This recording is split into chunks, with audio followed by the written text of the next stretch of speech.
नमस्कार साथियों, मैं डॉक्टर मुकेश गर्ग। जरा सोचिए में आपका हार्दिक स्वागत है।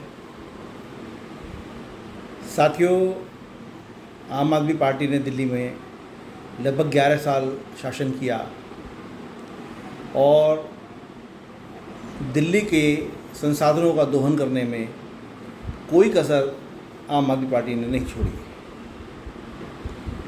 अरविंद केजरीवाल को जो ये गुमान था कि वो अगले 25-30 साल तक सत्ता से बाहर नहीं होंगे, शायद उसी का परिणाम था कि उनके हर काम में कोई ना कोई घोटाला छुपा हुआ था।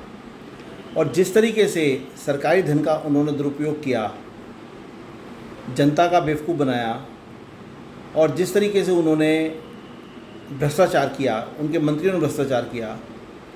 चूँकि अरविंद केजरीवाल तो अपने आप में एक बहुत ही ज़्यादा ईमानदार व्यक्ति थे, कट्टर ईमानदार कहा करते थे वो अपने को, क्योंकि वो कहीं साइन भी नहीं करते थे किसी फाइल के ऊपर, ना ही वो किसी जगह से भी कोई पैसा लेन देन करते थे। लेकिन उनके जो मंत्री थे वो किस तरीके से, किस कदर संलिप्त थे भ्रष्टाचार के अंदर, इसका नमूना हर रोज़ कोई ना कोई नया खड़ा हो जाता है।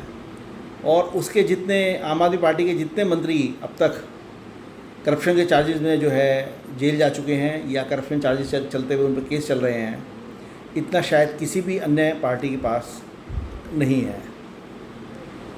साथियों, अभी 2 माह पूर्व क्लासरूम घोटाला उजागर हुआ था, जिसमें मनीष सिसोदिया और सत्येंद्र जैन की भूमिका और उनकी संलिप्तता पाई गई थी। और एंटी करप्शन ब्यूरो लगातार समन दे रही है मनीष सिसोदिया को बुलाने के लिए। उनके स्टेटमेंट रिकॉर्ड किए भी गए हैं, कुछ और करना चाहती है, लेकिन पंजाब इलेक्शन का हवाला देकर वो उपस्थित नहीं हुए।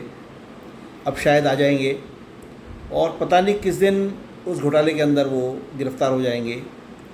और इसी बीच जो उस समय के, इनकी सरकार के समय में विपक्ष नेता थे, या कह लीजिए सचेतक थे विपक्ष के, विजेंद्र गुप्ता, उन्होंने 2024 में ही एक एप्लीकेशन एंटी करप्शन ब्यूरो को दी थी।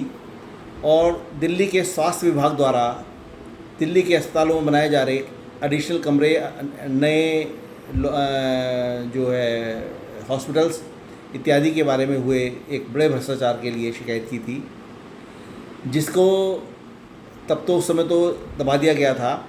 लेकिन अरविंद केजरीवाल की सरकार ख़त्म होते ही एसीबी ने उस पर जाँच शुरू की, और जांच शुरू करते ही उसके अंदर प्राइमा फेसाई जो आम आदमी पार्टी के स्वास्थ्य मंत्री थे उस समय, सौरभ भारद्वाज, और पीडब्ल्यूडी मंत्री सत्येंद्र जैन, वो दोनों जो हैं उसके अंदर दोषी पाए गए हैं। और ये घोटाला भी 5,000 करोड़ के आसपास का बताया जा रहा है। ये घोटाला जो बताया जा रहा है, ये प्राइमा फेसाई घोटाले नज़र आते हैं। वो क्यों आते नज़र कि लोक नायक जयप्रकाश अस्पताल जो दिल्ली का है, जिसको इरविन हॉस्पिटल बोलते हैं पुराने में, उसके अंदर कुछ एडिशनल बिल्डिंग बननी थी, कुछ एडिशनल ब्लॉक बनना था, जिसके ऊपर इनिशियली 220 करोड़ रुपए का खर्चा आना तय किया गया था। लेकिन उस प्रोजेक्ट के अंदर थोड़ी डिले हुई तो उसको बढ़ाकर 450 करोड़ कर दिया गया। और उसके बाद भी 3 साल तक उसमें कोई कंस्ट्रक्शन नहीं किया गया, तो तीसरे साल उसको रिवाइज़ करके 1150 करोड़ कर दिया गया।